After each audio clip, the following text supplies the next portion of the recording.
नमस्कार. आपण पाहताय आणि ऐकताय आपल्या हे यूट्यूब चॅनल. मी गणेश तुकाराम शिंदे आपण सर्वांचं आपल्या अण्णा या यूट्यूब चॅनलवर स्वागत करत आहे. काल देशाचे पंतप्रधान नरेंद्र मोदी यांनी विक्रम केला आहे. देशाचे पहिले पंतप्रधान पंडित जवाहरलाल नेहरू यांनी जेवढे दिवस देशाचं पंतप्रधानपद भूषवलं होतं त्यापेक्षा एक दिवस त्यांचा काल जास्त झाला आणि ते देशाचे असे पहिले पंतप्रधानमंत्री झाले की ज्यांनी आत्तापर्यंतच्या काळात जास्त काळ देशाचं पंतप्रधान भूषवलं आहे. मे 2014 पहिल्या वेळी नरेंद्र मोदी यांनी इंडियाचे पंतप्रधान म्हणून शपथ घेतली आणि तेव्हापासून सलग आता 12 वर्ष ते देशाचे इंडियाचे पंतप्रधान आहेत. भाजप पक्ष इंडियात सर्वात मोठा पक्ष असून भाजपचे ते नेते आहेत. यापूर्वी नरेंद्र मोदी गुजरातच्या मुख्यमंत्री पदावर होते आणि तिथेही त्यांनी तसाच विक्रम केला आहे. सर्वाधिक काळ मुख्यमंत्री राहणारी व्यक्ती म्हणून गुजरातमध्ये त्यांनी बहुमान मिळवलेला आहे. नरेंद्र मोदी यांनी बरेचसे चांगले निर्णय घेतले असं सांगितलं जातं. त्यात उज्ज्वला गॅस योजना असेल, शून्य बॅलन्सवर 0 बॅलन्स अकाउंट उघडणे असेल, त्यानंतर लखपती दीदी असेल, शेतकऱ्यांना सन्मान निधी देण्याची ही असेल, नवयुवकांना कुठल्याही जामीनदार न लागता कर्ज देण्याची योजना आदी योजना त्यांनी सुरू केल्या आहेत आणि त्याची अंमलबजावणी पण सुरू असल्याचं आपल्याला दिसून येतं. पण दुसऱ्या बाजूला ते आणि त्यांचा पक्ष जे देशातील विरोधी पक्ष कमकुवत करण्यासाठी प्रयत्न करतात त्याबद्दल त्यांच्यावर टीका होत आली आहे आणि पुढेही टीका होत राहील.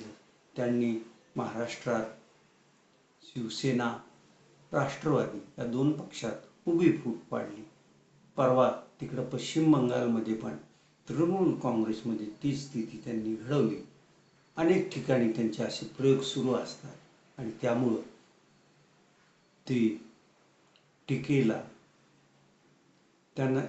त्यांना टीकेला सामोरं जावं लागतं. आज पंतप्रधानांचा इंडियाच्या घटक पक्षाच्या वतीने सर्वाधिक काल पंतप्रधान भूषवल्याबद्दल सत्कार करण्यात आला आहे. सत्कार ठेवण्यात आलेला आहे. देशातील जवळपास 22 राज्याचे मुख्यमंत्री आणि नेते या कार्यक्रमाला उपस्थित राहणार आहेत. महाराष्ट्राचे मुख्यमंत्री देवेंद्र फडणवीस, मुख्यमंत्री एकनाथ शिंदे, श्रीमती सुनेत्रा अजित पवार हे पण दिल्लीत दाखल झालेले आहेत.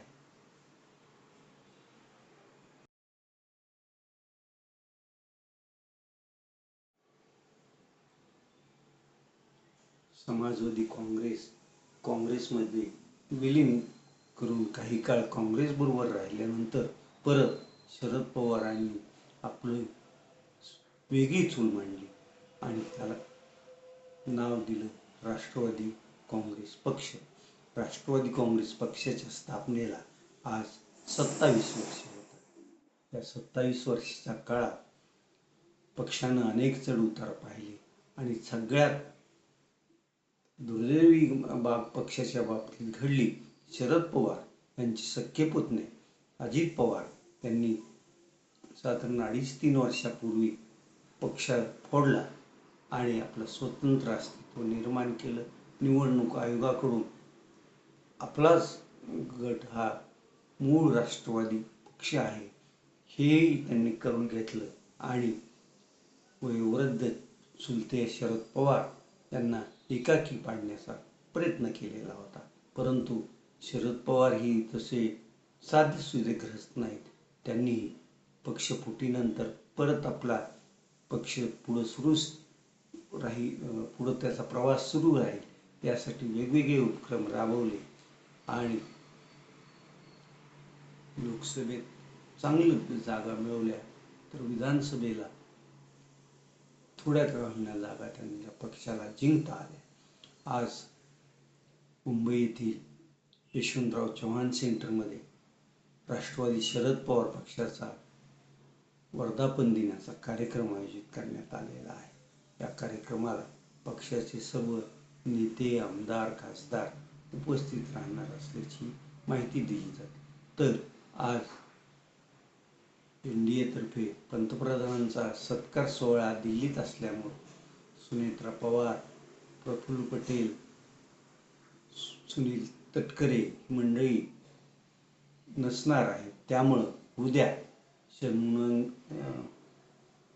षण्मुगानंद सभागृहात राष्ट्रवादी अजित पवार पक्षाचा पक्ष स्थापनेचा सोहळ्याचा कार्यक्रम दुपारी 2 वाजता होणार आहे आणि या कार्यक्रमाला पक्षाच्या सर्वेसर्वा महाराष्ट्राच्या उपमुख्यमंत्री असलेल्या सुनेत्राजी पवार, राष्ट्रीय कार्याध्यक्ष प्रफुल्ल पटेल, खासदार पार्थ पवार, राज्याचे राष्ट्रवादीचे अध्यक्ष खासदार सुनील तटकरे, मंत्रिमंडळातील सर्व सहकारी उपस्थित राहणार आहेत.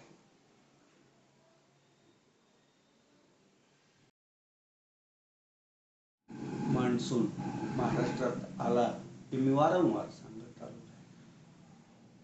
आजही त्याचा मार्ग पुढे सरकण्याचा सुरूच आहे.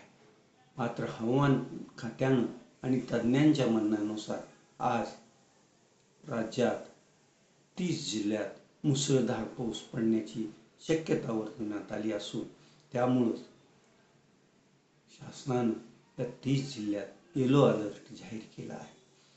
साधारण हवामान खात्याच्या अंदाजानुसार 12 जून ते 16 जून या दरम्यान राज्यात सर्वत्रच धुव्वाधार असा पाऊस पडेल असा अंदाज व्यक्त करण्यात आला आहे. इकडं पाऊस सुरू झाला आहे आणि तिकडं शेतकऱ्यांची पेरणीची लगबग सुरू आहे.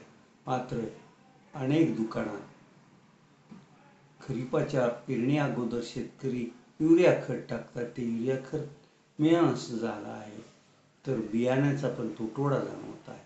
असो, आता आपण इथंच थांबूया.